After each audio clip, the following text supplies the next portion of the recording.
పరిశోధకులను కూడా దేవుడు ప్రేమిస్తున్నాడు. పరిశోధకులు అని అంటే ఎవరండి? అన్వేషించేవాళ్ళు. మంచి మాట. అన్వేషిస్తూ ఉంటారు. వీళ్ళు నక్షత్ర శాస్త్రము తెలిసిన వాళ్ళు. వాళ్ళు పరిశోధిస్తున్నారు. అలా పరిశోధిస్తున్నప్పుడు వాళ్ళకు ఒక నక్షత్రం కనిపించింది వారి పరిశోధనలో. ఇప్పుడు పరిశోధకులకు దేవుడు తన కుమారుడైన యేసుక్రీస్తును గూర్చినటువంటి సత్యాన్ని తెలియచేయడానికి దేవుడు ఎవరిని వాడారో తెలుసా మీకు? పరిశోధించే వాళ్ళు. నక్షత్రాలను పరిశోధిస్తూ ఉంటే దేవుడు ఒక నక్షత్రాన్నే వాడాడు. పరిశోధకులు అనగా అన్వేషించువాళ్ళు. అన్వేషిస్తున్న సమయంలో వాళ్ళు ఎవరు? వాళ్ళు నక్షత్ర శాస్త్రముల ఖగోళ శాస్త్రులు అనగా ఆకాశమందు ఉన్నటువంటి నక్షత్రాలను పరిశోధించేటటువంటి వాళ్లకు సత్యాన్ని తెలియచేయడానికి దేవుడు ఎవరిని వాడాడో తెలుసా? వాళ్ళు ఏం పరిశోధిస్తున్నారో ఆ పరిశోధన గుండానే తనను గూర్చినటువంటి సత్యాన్ని తెలియచేశాడు. ఓ ప్రత్యేకమైన నక్షత్రము వారికి కనిపించింది. ఎవరు వాళ్ళు? పరిశోధకులు. ఎవరు వాళ్ళు?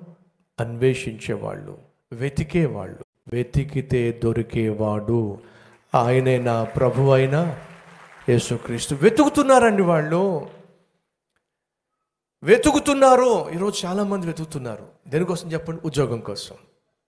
చాలామంది వెతుకుతున్నారు. మీరు నెట్లోకి వెళ్ళి చూడండి, వెతుకుతున్నారు. దేనికోసం? లావు ఎలా తగ్గాలి, ఎలా సన్నబడాలి వెతుకుతున్నారు. ఏమిటి? జుట్టు రాలకుండా ఉండాలంటే ఏమి చెయ్యాలి వెతుకుతున్నారు. పిల్లలు పుట్టాలంటే వెతుకుతున్నారు. పెళ్లి కొడుకు కావాలంటే వెతుకుతున్నారు. పెళ్లి కూతురు కావాలి వెతుకుతున్నారు. ఈరోజు మీరు నెట్ ఓపెన్ చేసిన వెంటనే, గూగుల్కి వెళ్ళిన వెంటనే చేసే పని చెప్పండి నాకు. గూగుల్కి వెళ్ళి google.comకి వెళ్ళి ఏం చేస్తావు? వెతుకుతున్నావు. నా ప్రశ్న ఈరోజు, ఏం వెతుకుతున్నాను? దేనికోసం వెతుకుతున్నావు? కొంతమంది డబ్బును వెతుకుతున్నారు, కొంతమంది అందాన్ని వెతుకుతున్నారు, కొంతమంది స్నేహాన్ని వెతుకుతున్నారు, కొంతమంది జ్ఞానాన్ని వెతుకుతున్నారు, కొంతమంది ఉద్యోగం వెతుకుతున్నారు. ప్రియ సహోదరి సహోదరులు, వీటన్నిటికంటే ఒక మనిషి నిజంగా వెతకాల్సింది తనను సృష్టించిన దేవుడు ఎవరు వెతకాలి. ఈ మనిషి ఈ భూమి మీద ఎందుకు ఉన్నాడో అనే సత్యాన్ని వెతకాలి. నేను చేస్తున్న పాపిష్టి పనుల నుండి నన్ను విడిపించే నాదుడు ఎవరో వెతకాలి.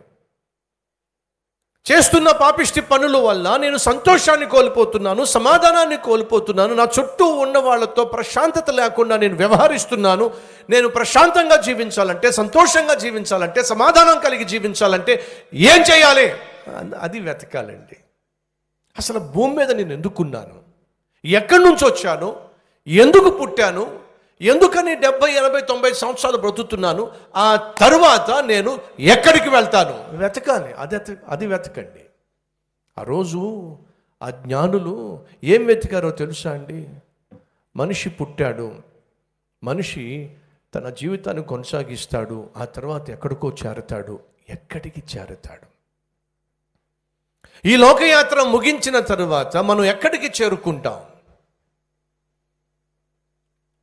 సర్వసాధారణంగా అనేక శాస్త్రాలు తెలియచేస్తున్న సత్యం ఏమిటంటే, పాపిష్టి పనులు చేసేవాడు పాతాళానికి చేరతాడు, పరిశుద్ధంగా జీవించేవాడు పరలోకానికి చేరతాడు.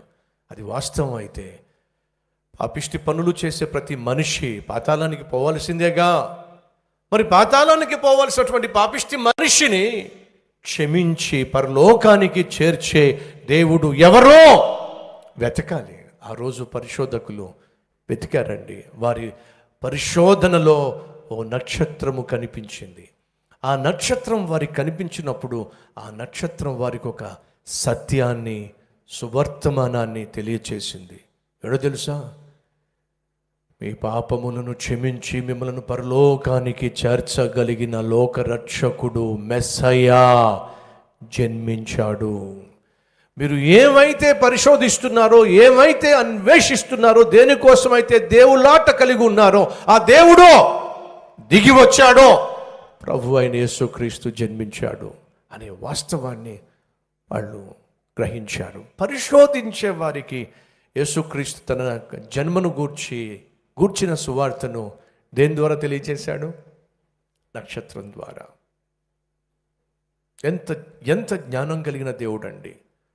పరిశోధించే వాళ్లకు వారి పరిశోధన ప్రతిఫలంగానే దేవుడు తనను గూర్చినటువంటి సత్యాన్ని తెలియచేశాడు.